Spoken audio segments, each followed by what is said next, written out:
And welcome. Thanks for joining us for our final Power Pairing event of 2021, particularly for those of you that may be also struggling with the time change and realizing that at 4:33 it is quite dark. So as folks join us, please go ahead and pop your name, company, where you're joining us from in terms of state, city, region in the chat box so we can get to know you. We like knowing who's in the Zoom room before we split off into our breakout rooms for some networking. You can also feel free to change your name in the Zoom participant list to reflect your company name as well by hovering over your name or photo icon and clicking rename from the menu.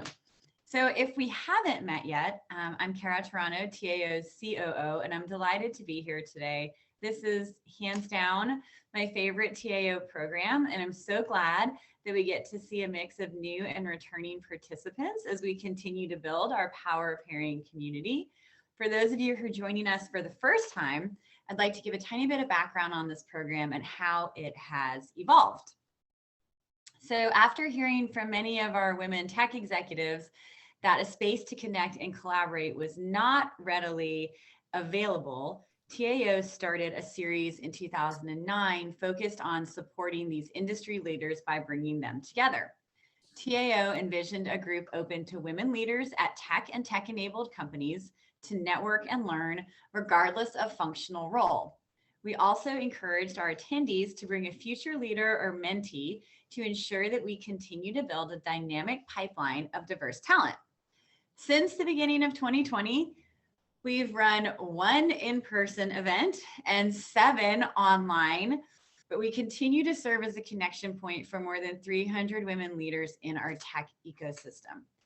We are incredibly thankful for the sponsors that continue to make these events possible. So thank you this evening to AT&T, JLL, and Packstar, which is now Curtis Wright, and I think Peggy may be able to confirm that for me. Before we hear from the founder of Nasty Woman Wines and get into the networking portion of the afternoon, I'd like to introduce Candace Lonsbury, Associate at JLL, to say a few words.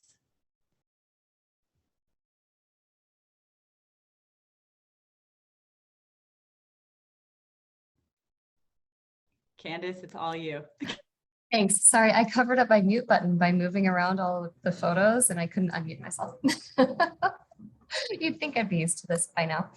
Hi, everyone. I'm Candace Lonsbury with JLL. JLL is a global commercial real estate services firm. We have 90,000 plus employees across the globe, but locally we sit on a team in the brewery blocks in Portland's Pearl District. Our immediate team focuses on occupier services. So that means tenant representation and owner user representation. So dealing with anyone that occupies space. We have long had a relationship with the tech community. And I think a lot of that is that we just enjoy working with tech companies as they grow and change. It always presents new challenges and keeps us thinking and gives us an opportunity to stay nimble and thoughtful with all of our clients.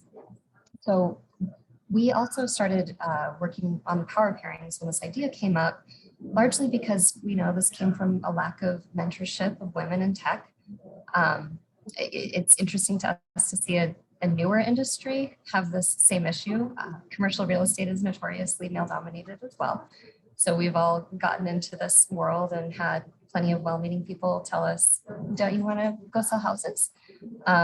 Or do something that feels a little more feminine? And this is a boys club and you'll never be able to fully participate. All of those things were said from well-meaning individuals, I'm sure. But we've just seen these same struggles throughout our careers, and it's great to have an opportunity to get together and lift each other up. So thanks for including us.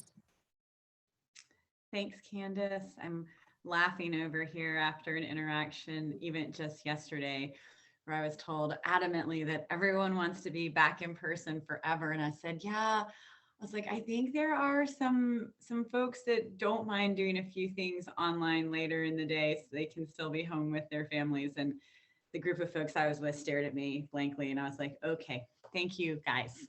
that's who it was. So anyway, we are glad that we get to have this space. And it's my pleasure to introduce Meg Murray, founder and president of Nasty Woman Wines.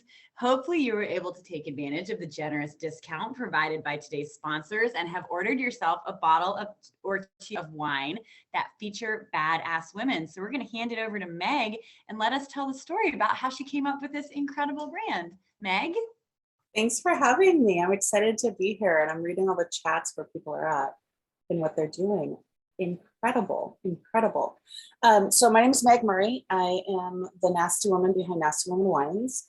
I've been in wine since 2003. Prior to that, I was in politics, so I like to say that it drove me to drink. And let's see, I've worked for Willamette Valley Vineyards in the past. I was their direct-to-consumer sales manager back in the day, worked for some small brands. And my husband and I have a wine consulting firm and another winery called Project M Wines. And I don't know about you guys, you're in tech, so perhaps you do this as well, but I like to collect domains. So I've purchased a number of domains in my day. I used to own worldsbiggestasshole.com. I wish I still had that today. That could be fun. Let that one lapse though. And on election day 2016, I decided to purchase Nasty Woman Wines and decided to not just purchase the domain name, but actually trademark it in the wine and spirits category. And I truly did so thinking I was going to celebrate the first US female president. I mean, my intention was to maybe make a couple hundred cases, see how it went, build the brand from there.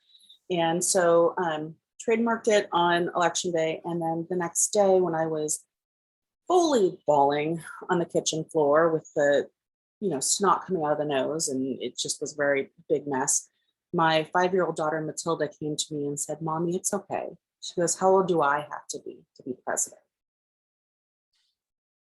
And that was a moment where I paused and I just stopped, and I realized that the entire time during the election cycle, my husband and I weren't talking about, the significance of this woman running for the highest position in our country. But we talked about their character and their platform, what they're running on. And so my daughter wasn't asking if she could do something, but when. And I felt that as women, have made a lot of progress through that lens, through that 5-year-old lens. But I felt like there's a lot more that needed to be done. So I decided to get nasty, as they say.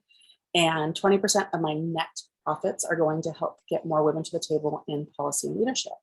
So by having my wine presented here, and thank you to the sponsors for sponsoring it, I like to, bring people to the table and have these hard discussions. And why aren't we at the table more often? Why can't we make a bigger table?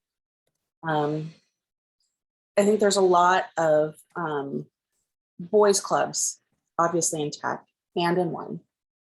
I grossly underestimated the amount of pushback I would have and challenges I would have knocking at the door of the distributors, which quite honestly are traditionally white, middle-aged Republican males. I thought for sure that, the wines would be in stacked at Whole Foods. But again, not knowing all of those doors that I had to pass through in a real way, because again, my background's more direct to consumer, pissed me off. And, after a while, I just stopped knocking and I just created my own path. And a lot of that is through partnerships and pairings and online sales and really being a digitally minded brand. I do enjoy amplifying what other women are doing. And you'll notice on different bottles, there's different women from all backgrounds. There was one a while ago, Mona Doss, who's now a state senator in Washington. There's a software engineer, Donna Sakar from Microsoft, who's been on my label, and another woman from previously Amazon, now on Facebook, Cheryl Strayed, who's a writer. So many different women. And I have no real, people have asked how I select them.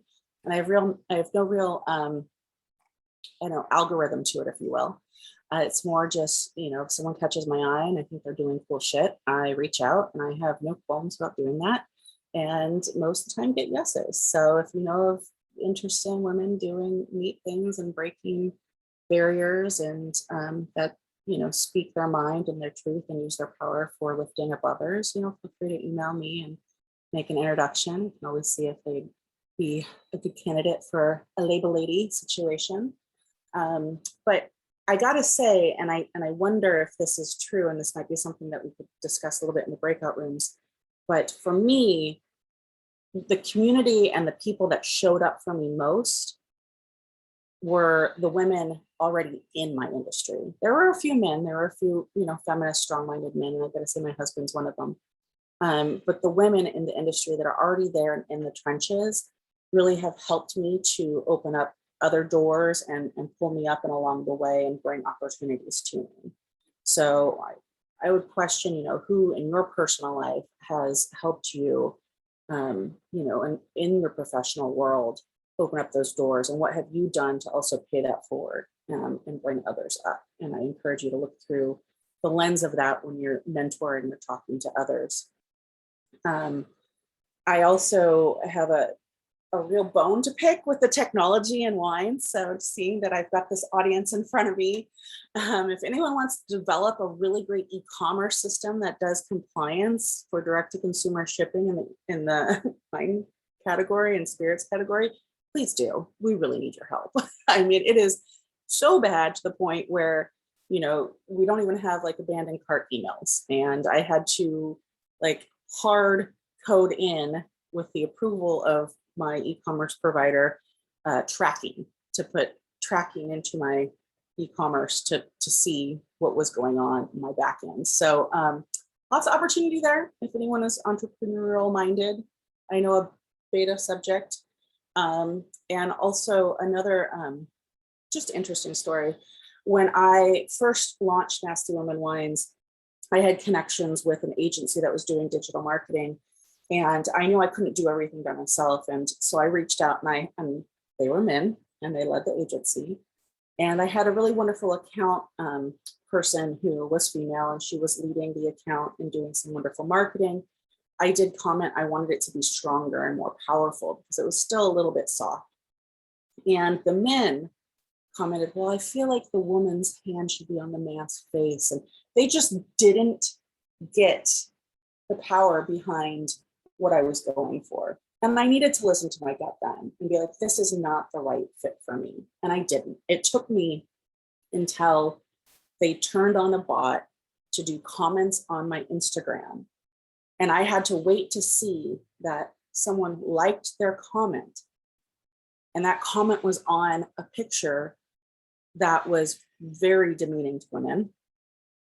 Because as you can imagine, nasty woman, if you put that in a bot's hands, is not a good one. So I had to call that right then and there and tell them to shut down all advertising, everything, and remove myself from their agency and my company. And still, I felt pissed and I felt betrayed, but more than that, I learned my lesson. And if something isn't going right and there's something going on in your gut that doesn't feel good, trust it. She is very wise. So that's my takeaway. The wines that you have in front of you are an array of things. Thank you again for the support with that. I hope you're enjoying them. I'd be happy to take any quick questions either now or later on the production of the wine or any questions you have along those lines.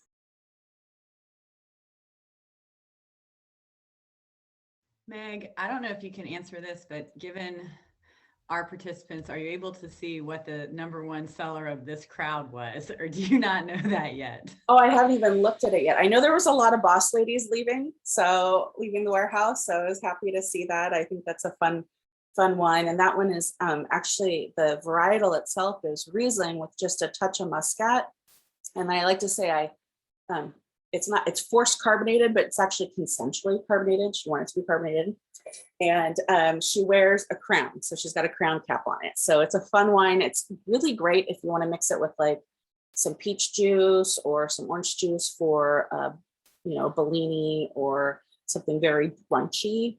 And there's also on my blog a Boss Lady cocktail you can make with her too. So she's fun. So I saw a lot of boss ladies leaving, and I saw a lot of Pinot Gris. So the Persis Pinot Gris that features writer Cheryl Strayed, who is a Portland resident on there, and Cheryl was very generous to lend her image to the bottle, and that was a fun project.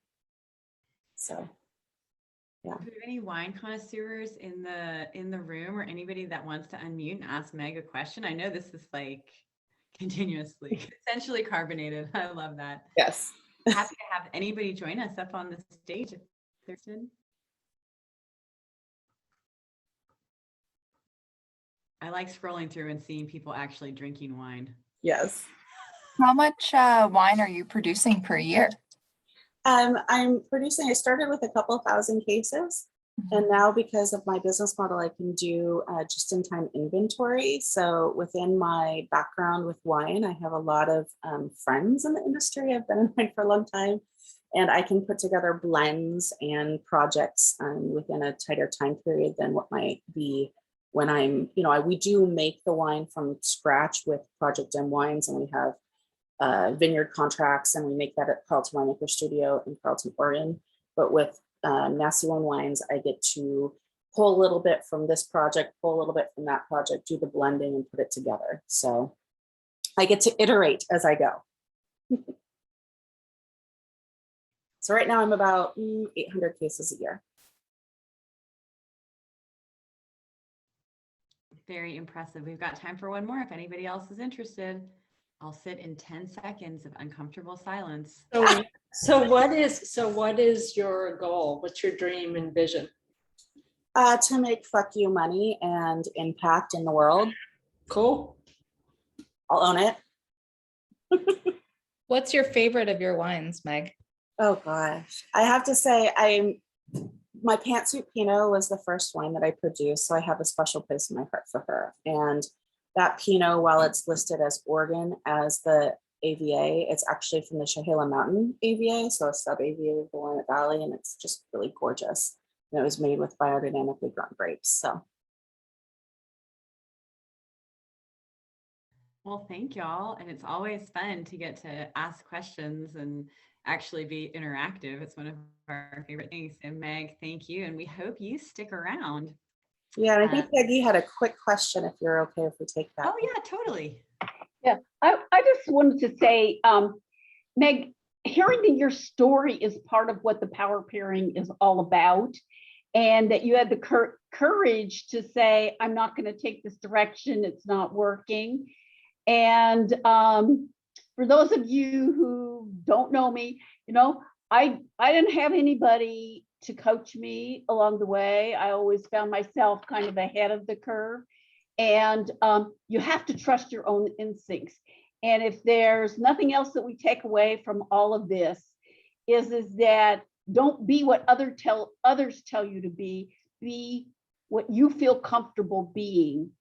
And that will lead to your success. So congratulations, Meg. Kudos to you. Thank you. And thank you all for having me here.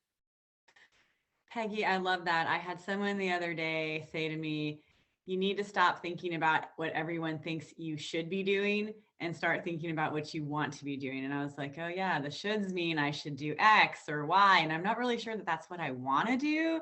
So I appreciate that you threw that in there. And Meg, I appreciate that you followed your instinct. I love that you referred to her as her. So thank you. Very interesting. I think we all learned a little bit about wine and a lot about pursuing your passion. So we appreciate it. Okay. So based on feedback from our events in 2020, participants really value the opportunity to introduce themselves and network. It helps you feel connected. We know that's challenging in this online space. So we want to provide a place where in this ongoing virtual world, we can get to know each other and build on the relationships of mentoring and support that we all know can be hugely impactful for women in tech, or in this case, in any male-dominated industry. So we're going to break into groups of 3 or 4, and we'll have about 15 minutes to get to know one another. So once you get into your room, introduce yourself, let folks know what brings you to participate in this community. And if you need some conversation starters, I think Ruthie has them up on the screen, and we can throw them in the chat too, and then broadcast them to the breakout rooms while we're in session. So I think we have got these questions that are, what do you think can be done to get more women into tech leadership roles? What has been your best tip for surviving or thriving in this COVID era? And who or what community has really shown up for you professionally and how? So we'll broadcast those into the breakout rooms. And without further ado, we'll launch into some networking, and we'll see you back here in 15 minutes or so.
Hey folks, so we're in the middle of breakout rooms, kind of doing some networking, and we have a few minutes left in there. So I'm going to go ahead and just assign you to a breakout room.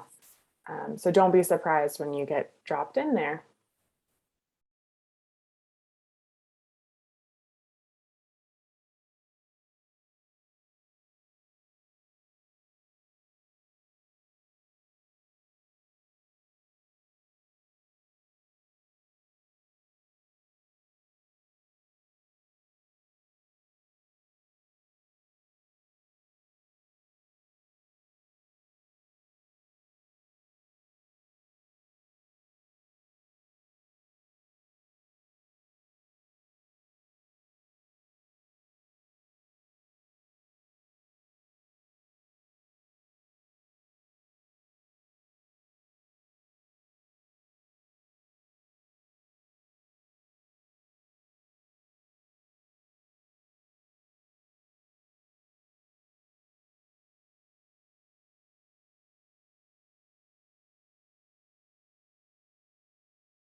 Well, I know there's more than just our breakout group. I'm guessing others are joining shortly, so just hang tight for a minute. I did just put in the chat to continue our conversation. Well, I'm always reading Harvard Business Review articles, but another resource is a recent TED Talk that I watched about how to be a better ally in the workplace. And you guys, if you haven't heard of it, I mean, I think it's an older video. Yeah, it looks like 2018, but it was new to me, and it's definitely, I think, a good resource if anyone else is interested.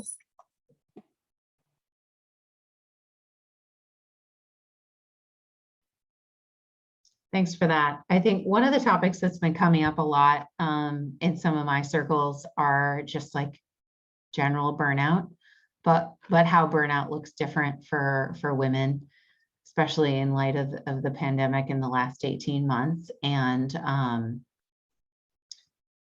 we're trying to organize some local programming here, like kind of across many different communities and organizations, but I think it's a really important topic. And I was just talking to actually a local founder earlier today about kind of founder burnout and being a female founder, and how female founder burnout is also different when you're also parenting and all those things. And so, yeah, just some really good conversations about, future resources and supporting each other through that.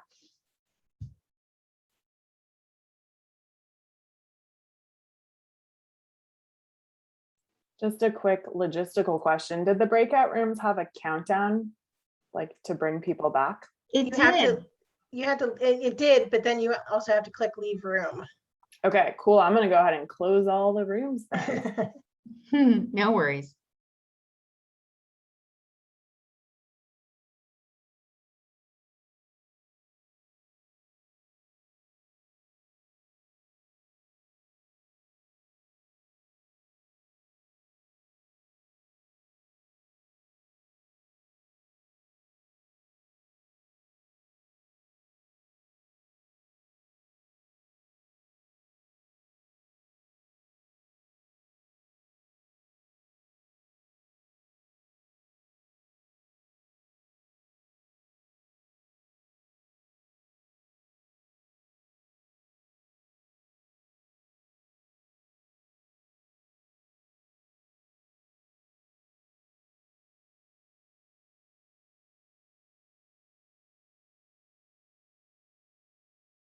All right, who's got a joke for us while we wait for everybody else to come back?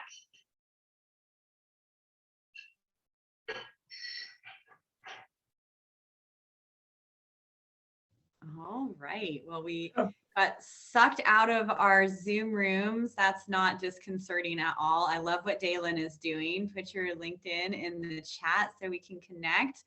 Welcome back.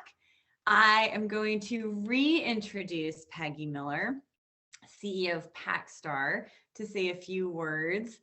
Peggy and her team have been consistent supporters of TIO's endeavor to empower more women to become leaders in the tech sector. And we're grateful for the sponsorship that we've received from them over the past few years. So Peggy, I'm going to hand it over to you.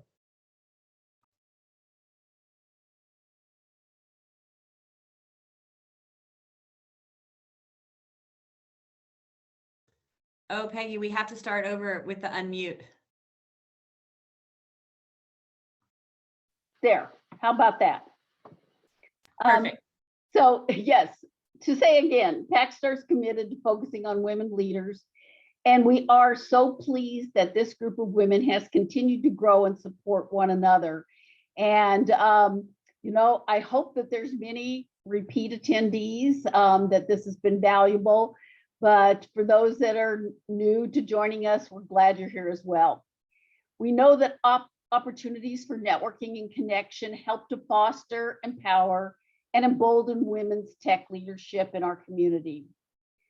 Throughout the Power Pairing series, we've had an opportunity to learn directly from powerful women about opportunities and challenges that they have faced in their positions of leadership.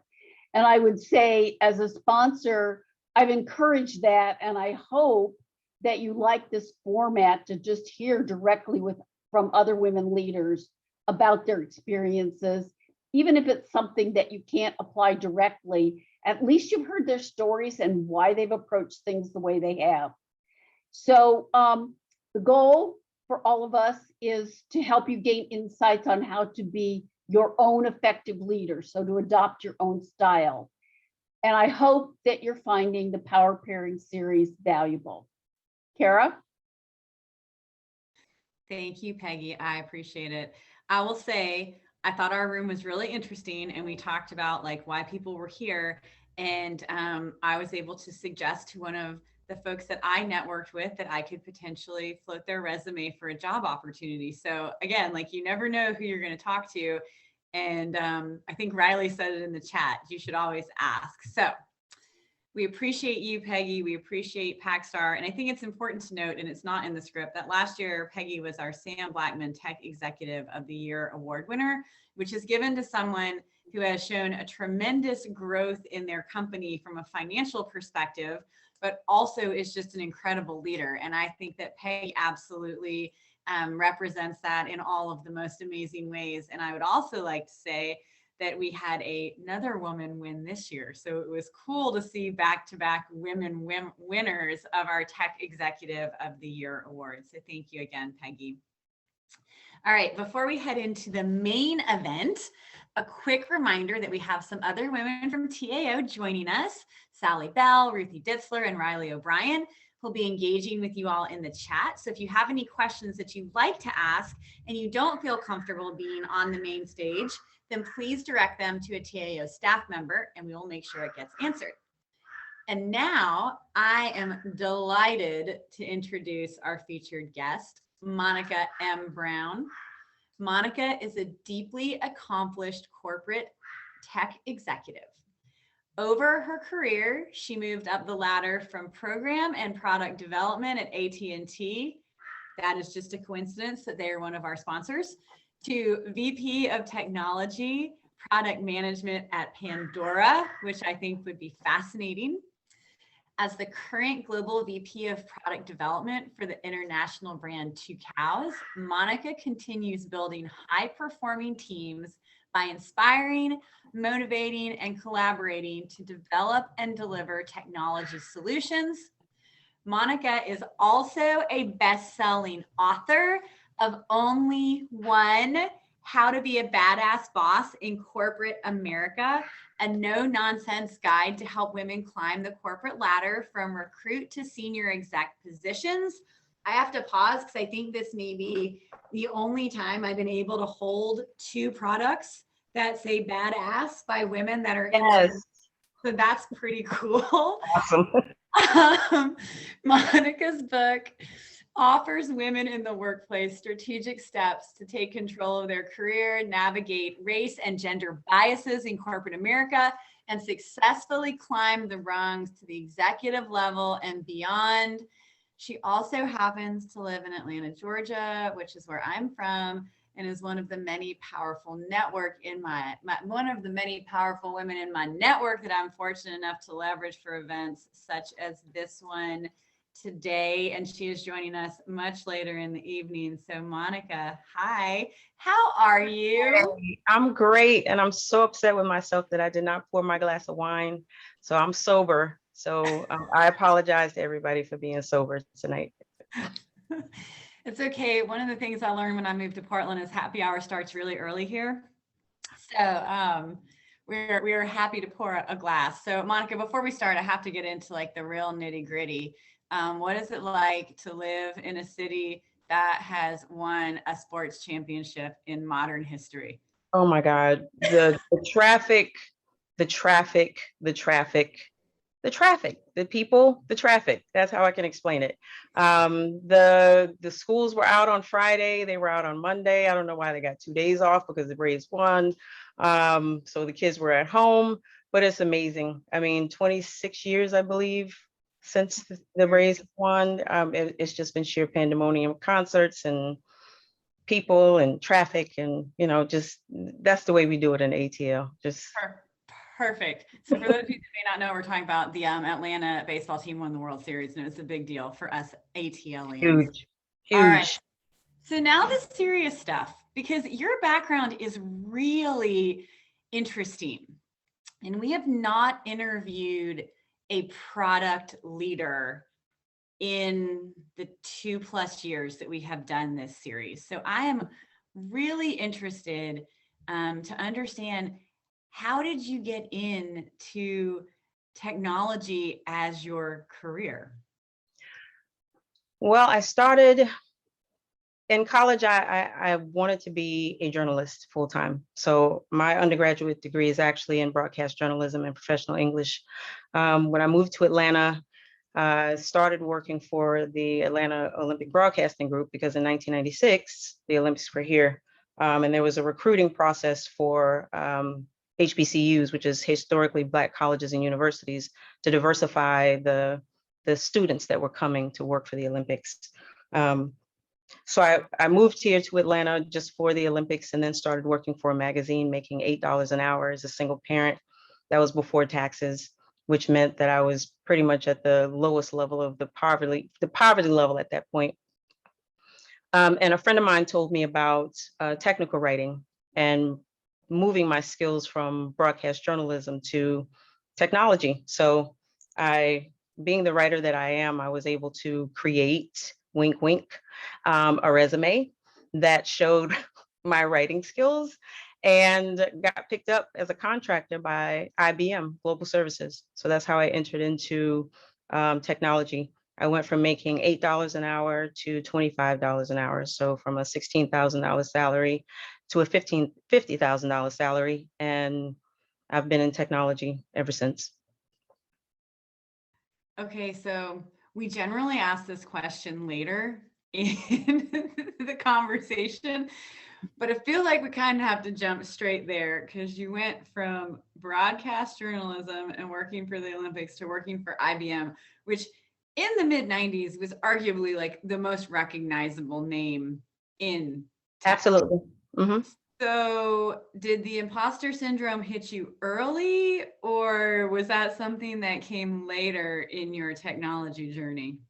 It came later because I didn't know that I was participating in the imposter syndrome at that time, because my focus was just to be able to feed a kid and not be homeless, right? So whatever I needed to do as a single mom to get to that point where I couldn't pay my rent. We were struggling to eat, like $8 an hour before taxes, even though at that bracket they don't take a lot. Every dollar that's taken from your pocket counts. So, you know, I still don't understand how I was able to mentally do that, but whatever it was, I was able to go in, interview, do enough of a sales pitch to have them believe that I could do the work, and I got the job. That is like really inspiring. It's actually making me choke up. Like I did not know this part of your background. And so that is like really inspiring to hear. So you go into this technical writer role, you are delighted, you're using your skills, you are less worried about how you're going to survive and keep your child safe. So then what happened next?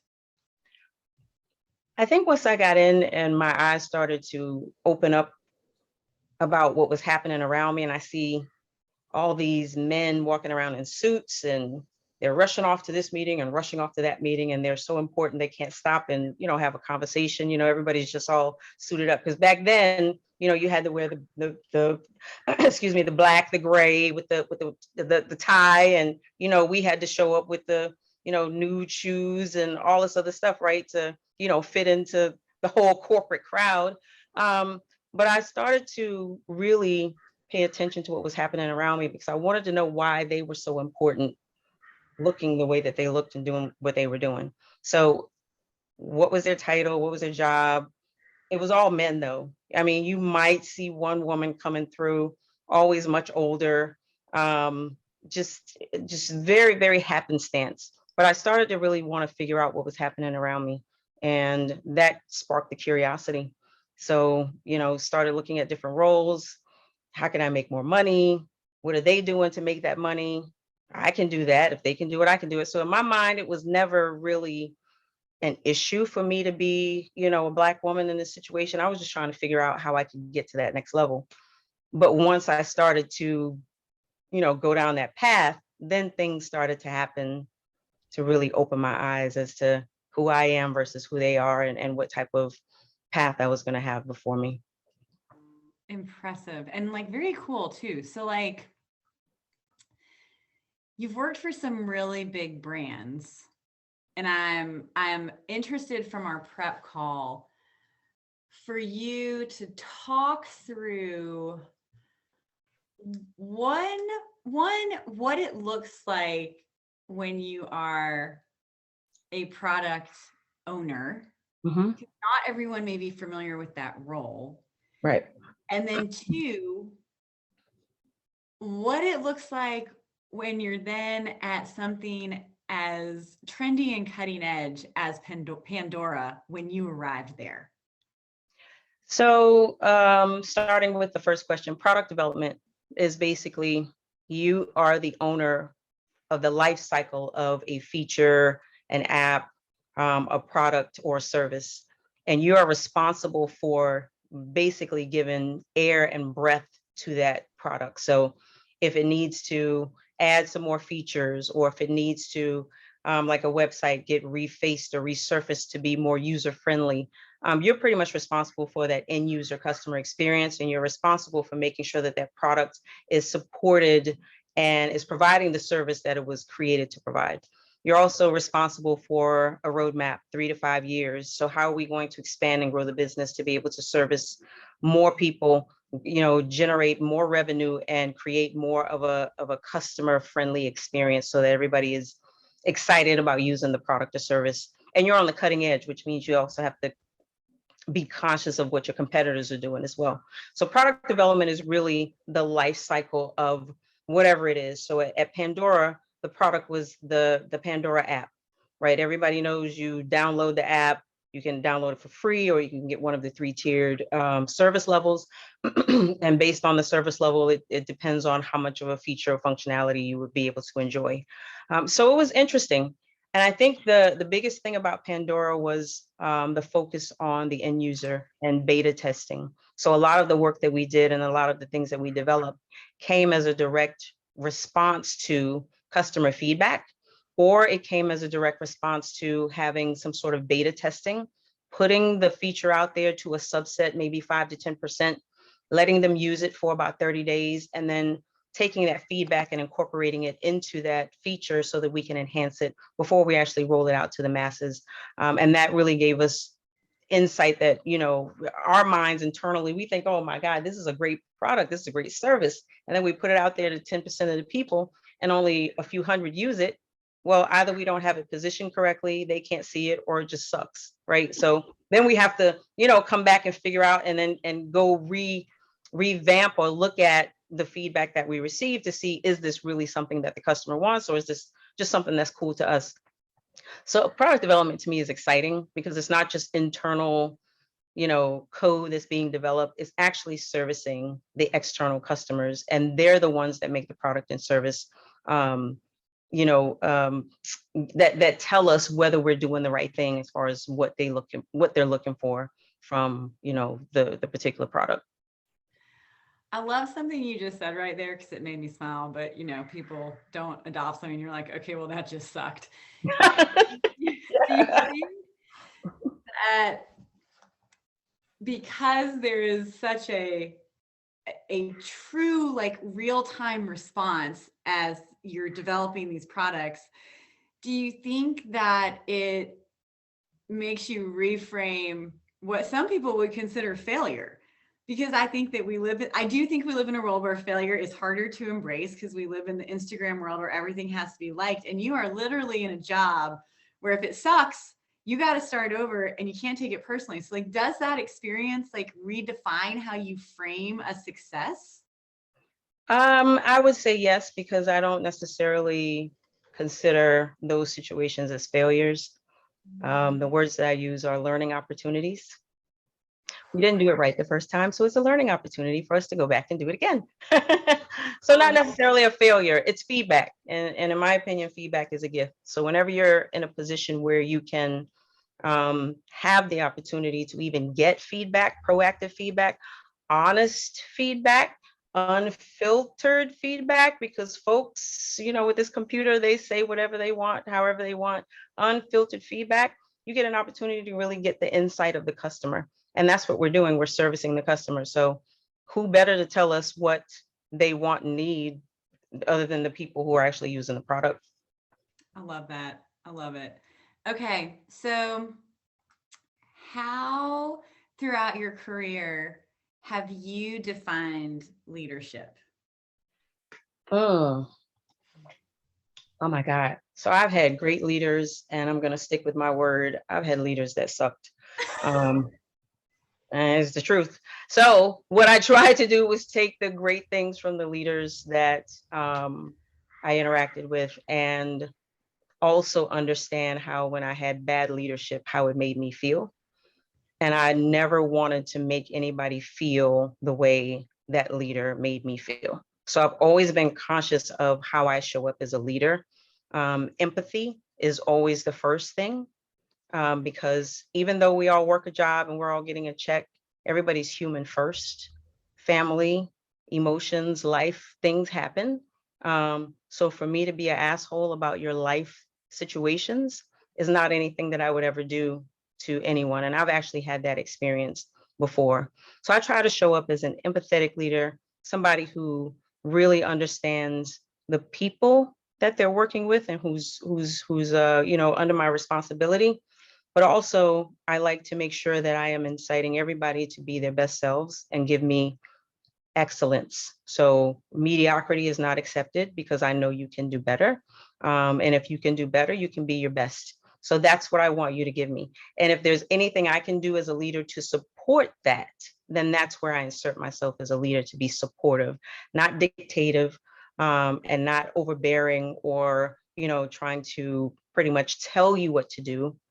It's making sure that you have the opportunity to be excellent in the role that you've chosen to work with me, on. So I really try to be that leader, and make sure that everybody understands that they are valued as a part of the team.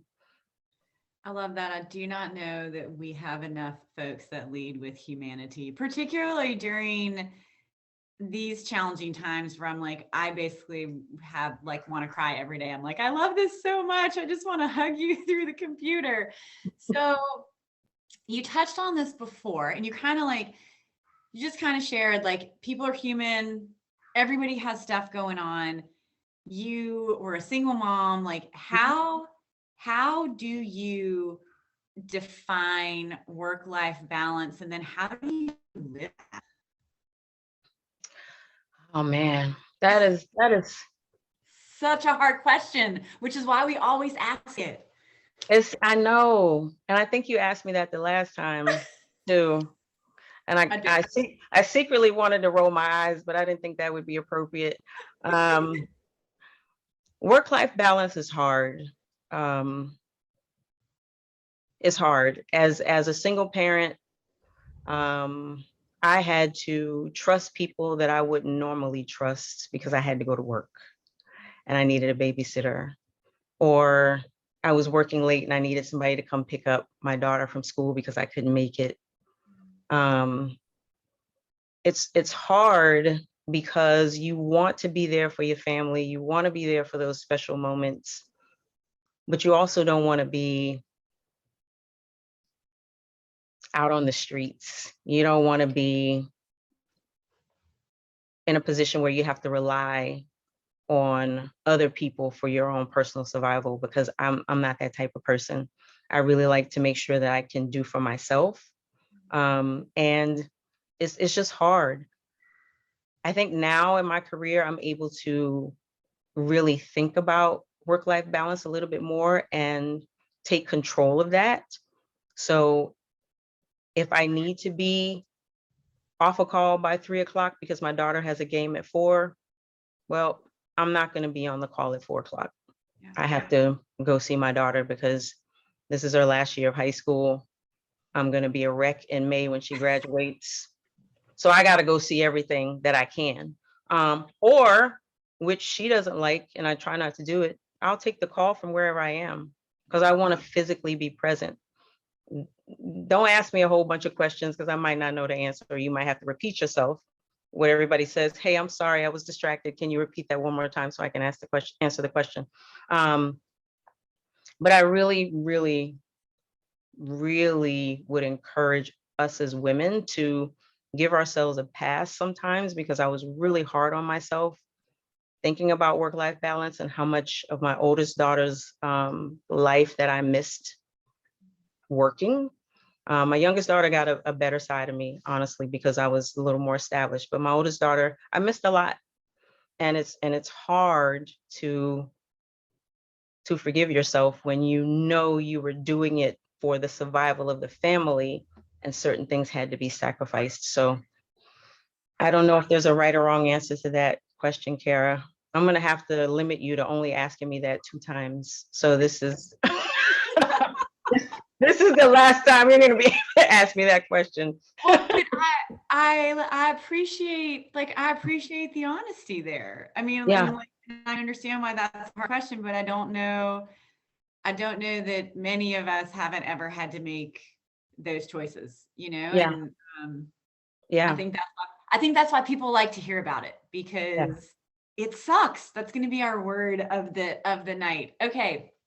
So let's transition a little bit, because we always ask people, what advice would you give to women trying to get into leadership roles? But you are definitely our first guest that has written a book about this. So I want to know, before you get into that, you got this journalism background, and you have been, I loved you talking about IBM in the suits. And I'm like, y'all, on the call, that was only in the late 90s. That was not that long ago that they're right. It seems like a long time though, right? Yeah, like this was not Mad Men. This was like IBM in the 90s. Yeah. So what prompted you to write this book? And I have to like add one other thing. There are not a lot of business books by women. There are even fewer business books by Black women. I think I can name all of them on like 2 hands. So what drew you to this part of your career journey? So as I started getting these leadership positions, I would get pulled on and, tapped on the shoulder. Hey, I want you to mentor me. Hey, I want you to mentor me. And of course, I took just about every opportunity that I could, because I didn't necessarily have a mentor coming up. I just kind of figured things out. I was very, very observant, but, had I had a mentor, I think things probably would have, accelerated much faster. But the reason I wrote the book is because once I started mentoring, the commentary between the mentees tended to be the same. What class do I need to take so I can get promoted? What job do I need to apply for to get promoted? How can I update my resume so it looks like, I'm an executive? Very tactical things. And when I tried to explain to them that it's less about the tactics and more about the strategy and managing who you are as a woman and managing who you are as a minority, then it became more of a deer in the headlights, because nobody had really talked to them about managing themselves as a woman in a 95, 98%, male driven world.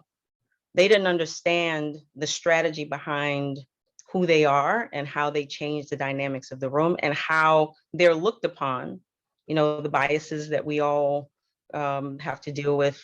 And I needed to get that out, because the more I would mentor, the more I would see where everybody's just like, okay, once I get this master's degree in business administration, I get my MBA, I'm going to go get this VP job and they're going to hire me. And that's not the reality of it. Networking. Who are you? What are your triggers? What things excite you? How do you connect to other people? Are you a leader that inspires? Do you incite people to be better, or are you just looking for the management title because you just want to manage people, quote unquote? All of those things needed to be said. And then there were a lot of experiences that I had that I felt like others would benefit from. And I'll tell you honestly, Kara, since I wrote this book, and I've had more people than I even would have imagined to read this book, I kept getting messages, oh my God, I thought it was just me. Oh my God, I thought I was the one being singled out and I was the only person that this was happening to.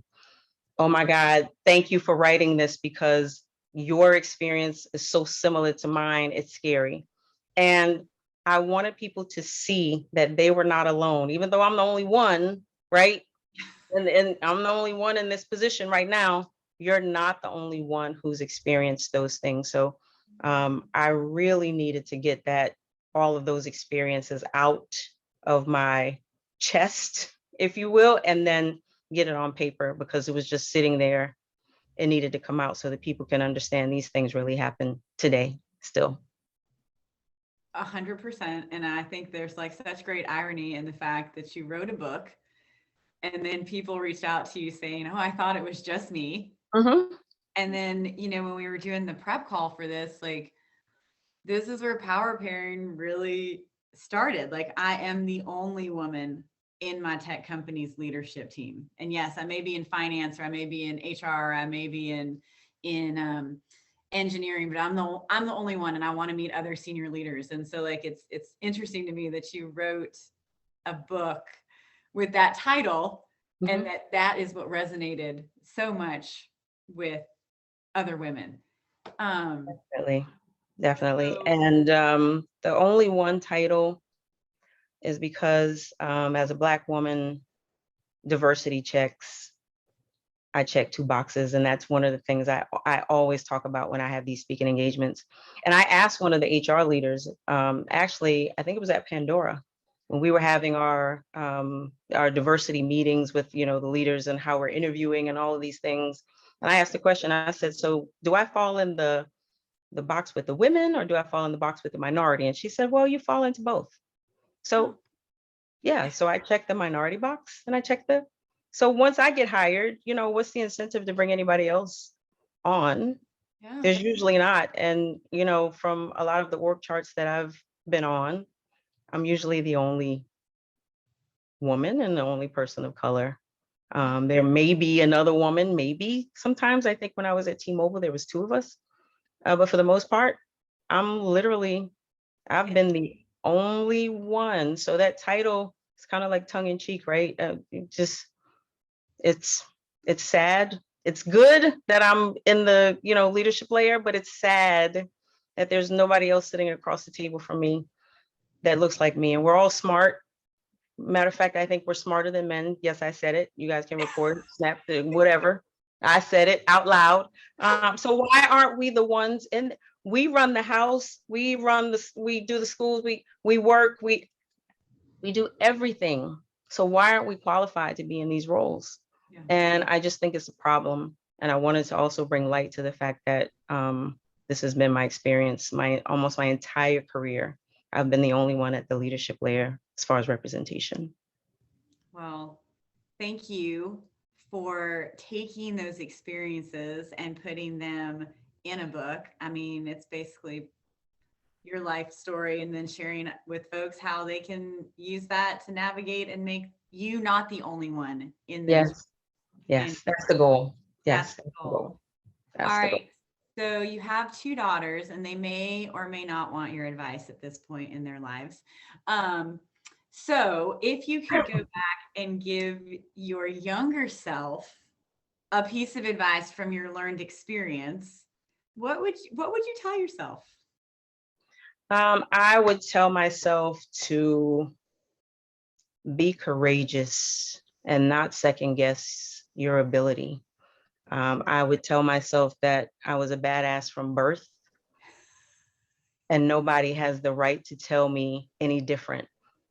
Because, you know, you have to take your dreams by the hand and you got to take them with you. And when you're trying to navigate yourself through this whole corporate thing, people will make you feel like you're not worthy. You're not supposed to be there, or, you know, your opinions don't matter, or, you know, all of those things. Be courageous, be courageous and know that you belong in any room, any corporation, any situation, you belong there. And don't let anybody tell you anything different. I think you started a hashtag.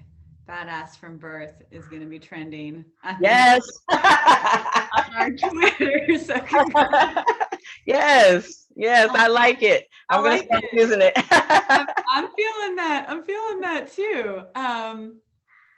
Okay. We still have a lot of questions in here about the imposter syndrome. And I feel like we've kind of touched on it. Like, I agree with you. Like, it took me until my mid-30s to look around and be like, there are no other women in these roles. And I was designing like custom software solutions. And I'm like, am I supposed to be here? But I had like the bliss of youth that kind of like shielded that. And then I still kind of struggle with it when I'm in rooms where I'm like, I don't know that I'm the right person to be here. So you're a VP at a global company, you're an author of a business book, like you've done all these things. Like, do you still face the imposter syndrome? I think so. And the imposter syndrome, the definition of that for me is trying to mask my ethnicity and trying to mask my femininity to be able to fit in. Mm-hmm. And that's just not something I'm interested in doing anymore. I've been in that position where I've tried to, assimilate myself to certain situations. And, I'm a golfer, and I love golf, by the way, but I took up the game because I wanted to fit in. Everybody was playing golf, living in a certain place or, having, speaking words in a certain way. I really tried to create an alter ego of myself to be able to play the game, if you will. So in a weird kind of way, the imposter syndrome got me to where I am. It's sad that I had to do that to get there though. And I really would have loved to just be myself and still be a great leader without having to put on the airs of trying to assimilate myself into a culture that wasn't necessarily created to benefit me. So I still feel that way. I think I'm a little less of an imposter now and more of myself because, when you get a certain age, you just say, well, hell, if they don't like me for who I am, then forget it. I need to go somewhere else. So I don't think about it as much. I still think there's a level that I have to do just to maintain, because I don't think any company could take me as myself all day long. So just a little dash. But throughout my career, yeah, you try to fit in as best possible. And honestly, look, when I walk in, everybody knows I'm Black and everybody knows I'm a woman. So there's not much of an imposter that I could be.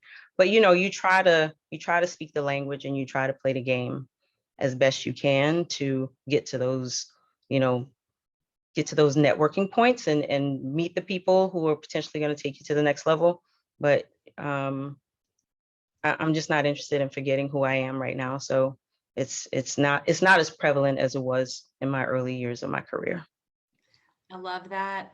I love that you divulged that you actually like golf, that's not something you But I wouldn't have taken it up had it not been for me trying to create this image of myself, right? You go to these meetings and they're like, oh, well, I got an 8:00 tea time. And I'm like, okay, what kind of tea are we drinking? Oh, you actually are golfing, the golf tea, so I'm just like, I wanted to know because I hate not knowing and I hate being in conversation with people talking about stuff and I have no context. I'm a nerd like that. So then I have to go find out about it and then try to master it as much as possible to come back and say, oh yes, now I know what a tea time is. I just got my custom ping golf clubs. When are we going? And then folks are looking at me like, you know how to golf?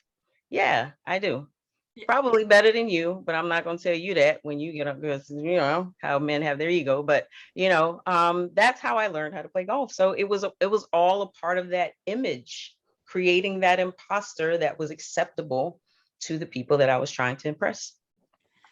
You know, I'm going to share something on this call and I probably shouldn't, but I'm going to, because like you saying that gave me permission to realize that like I actually truly love sports, and I love all sports. And I think that sometimes I'm like, gosh, did I pick up loving sports so that I could fit in on Monday morning at this tech company where I was one of the only women, or do I actually really like sports? And then I Right. thought long and hard about it. And this is the part I probably shouldn't admit on video at a work call. And I was like, no, I actually am really good at like data and stats. And I funded a lot of my extracurricular college activity, betting on college basketball. And my brother to this day will tell you, he's like, any man that tries to bet you in the sports trivia game or what's going on in current sports, he's like, he's going to rue the day, because you will absolutely clean up the floor with him. And you just sit there and you're like, football, I think I know how that one's played. And then you come with all the stats. Yeah, and then I'm like, yeah, I know who won that. I know who won that. I can come up with that. I could tell you who played on the 96 World Series Atlanta Braves Oh, team. wow. I could literally tell you that. I So love it. anyway, thank you for letting us embrace some of these things, Dalen. I love your accent. It's true, it happens. So I'm going to ask one more question, and then I'm going to open it up and let folks join us and unmute. So my question is actually based on reading Fortune magazine this past month, and Rosalind Brewer, who used to be at Starbucks, was talking about how she had gotten to the point in her career where she was like, I don't need to do anything else. I'm about to be an empty nester, which it sounds like you are close to being. Yes. I'm going to take up painting, and I'm going to do my executive role at Starbucks. I'm going to paint, and I'm going to like own my life. And she said, and then I got this phone call in the middle of a global pandemic to take over as the CEO of Walgreens. Yes. And she said, it is the only thing that I would have considered, because I have always had a passion for healthcare, and I never thought I would have one of those jobs. So my hard question that we won't tell your bosses, what is that? What is if the phone rang tomorrow with the dream job, what would that be? And it could be that you go and be a full-time writer, but I'm curious, like, what is that one thing that you still would love to do? That is such a juicy question. I love music and film. So I don't know if I would necessarily go back to Pandora, but if Sony Studios called me today and said, hey, we have this CEO position, or this, VP of tech, position for CGI technology, because we have this new cool film that's coming out. Yeah, that would probably be it.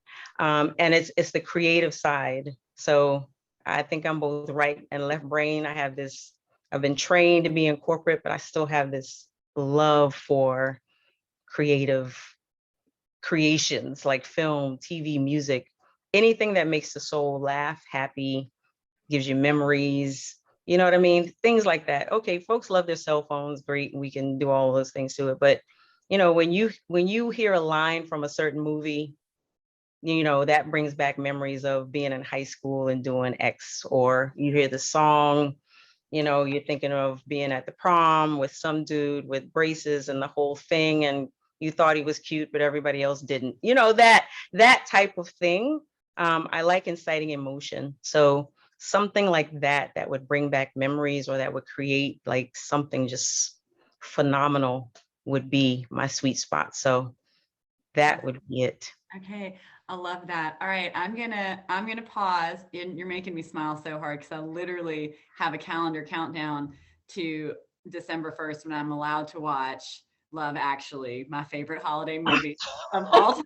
And I've been asking to watch it since September, and I was told that we have to wait until December 1st. I'm like, December 1st. It's coming. It's on its way. Oh, it's almost here. Who else would like to come on stage and ask Monica a question? There's like 64 comments. Wow. I hope they're good ones. You've been very inspiring. Thank you. Oh, you told me not to look. I'm not looking. Oh, Tracy's unmuted. Tracy, I'm gonna call on you. I did unmute. Thank you, Kara. Monica, I'd love to know if you've had powerful allies in your career. So you said, I think like you, I haven't really had mentors, but I have had very powerful allies. And I'm just wondering what role that's played for you. Absolutely. Lewis Simons, I think, is the first person who I would identify as a powerful ally. He was my executive director at Cox Communications, and he actually took me under his wing to start to teach me how to think strategically, because I was very tactical. I was on his team as a product development manager. My previous role was a project manager. So, you know, we're taskmasters. I need this by this date. It's going to take this long with this many people. And I need this because there's a dependency on this. And I can't finish this until this starts. Like, that's how my brain had been trained. So once I got on his team, he would pull me into his office and he would put things on the whiteboard and tell me to strategically figure out what that scenario was going to be about. And I would screw it up every time because I would be like, okay, well, I need this by this date, this by this. And he's like, no, I need you to look at it from, if we do this, is this revenue generating? How are we going to get the money? How long is it going to take? What is the life cycle of the thought process? He was the first person to really do that. And he would be the person I would call my powerful, would you call it a powerful alliance ally? The first person to really do that for me. Because had I not done that, I would have never gotten my first director role at Bed Bath & Beyond. I went from a senior product development manager straight into a director role. I skipped every management layer in between. And it was because, I know it was because of him and his time and his patience and being very specific about what my mind shift needed to be. He helped me get to that point. And if he hadn't done that, I know my executive career would have probably taken much longer to get started. Thanks for that, Tracy, and Monica, thanks for that. We've got one pre-submitted question that I want to ask. Okay. It also ties in your book title. So this is clearly the only one is a common theme. So it's I'm typically the only woman in the room, which you mentioned you are familiar with. Yeah. And every time I speak, I feel like people stop listening. What is your suggestion to own that room? Whoa, that's a good one. When I speak, people stop listening. What should I do? Okay, so let me just let you know that they did stop listening.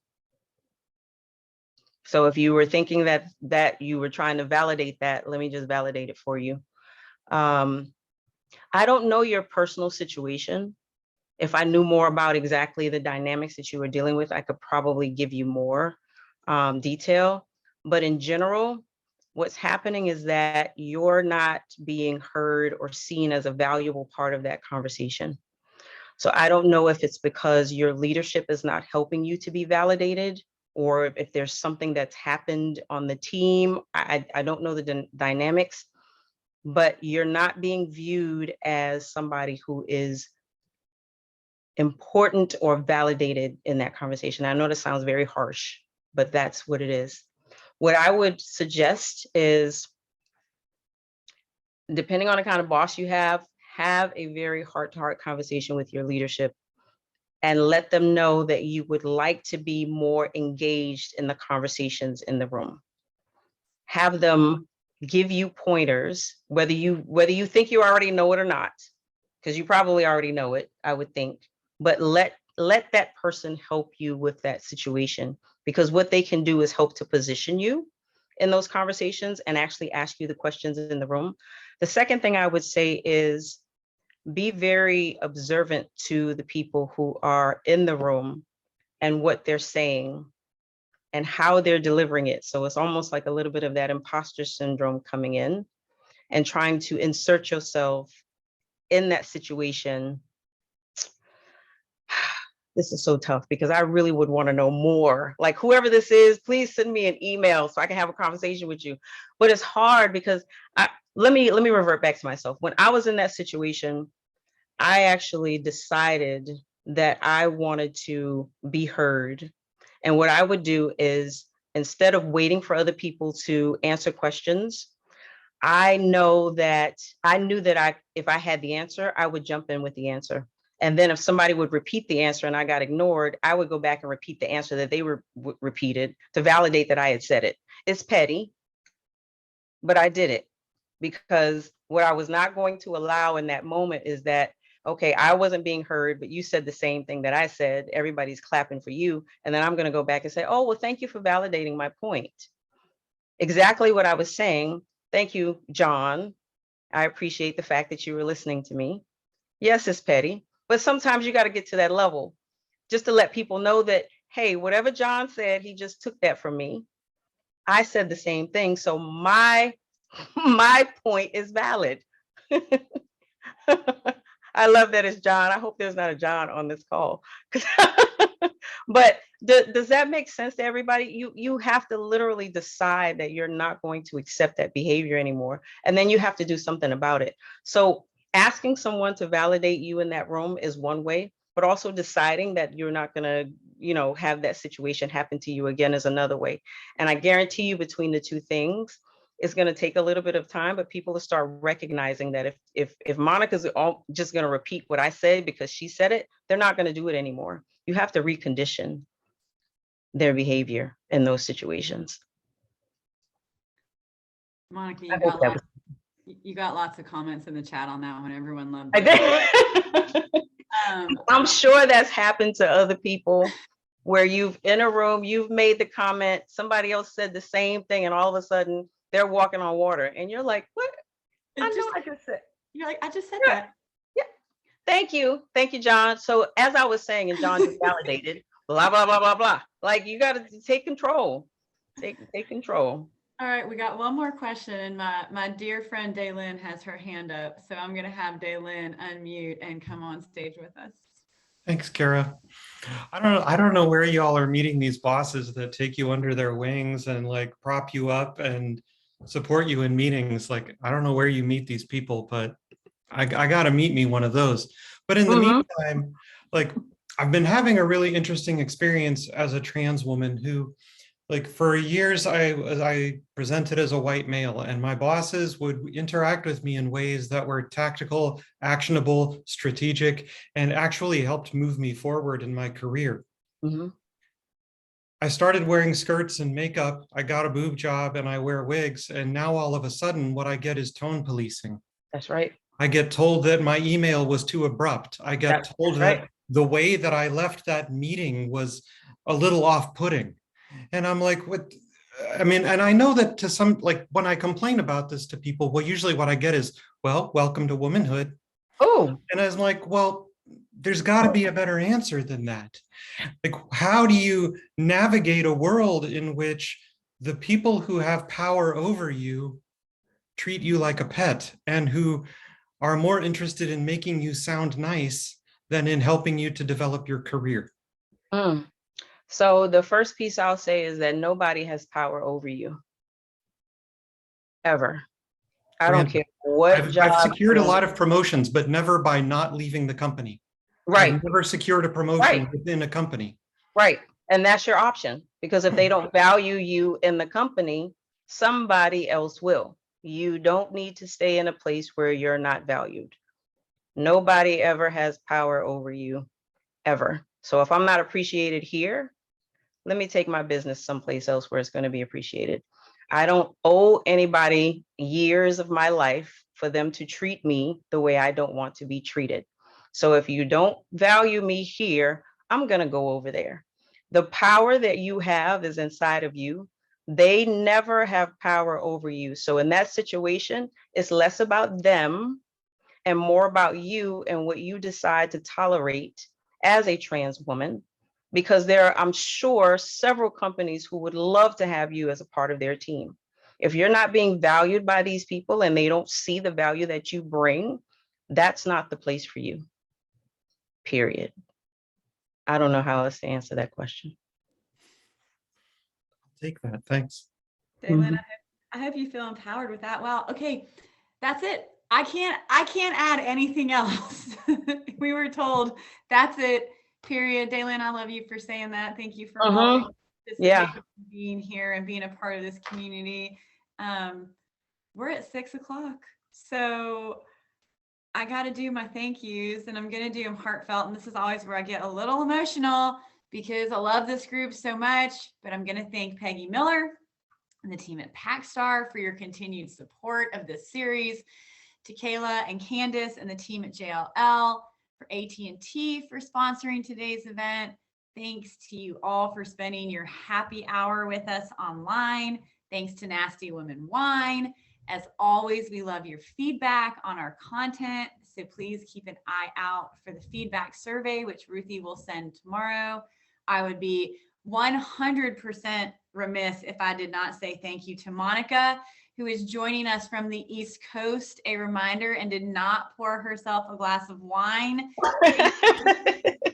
until 9 p.m.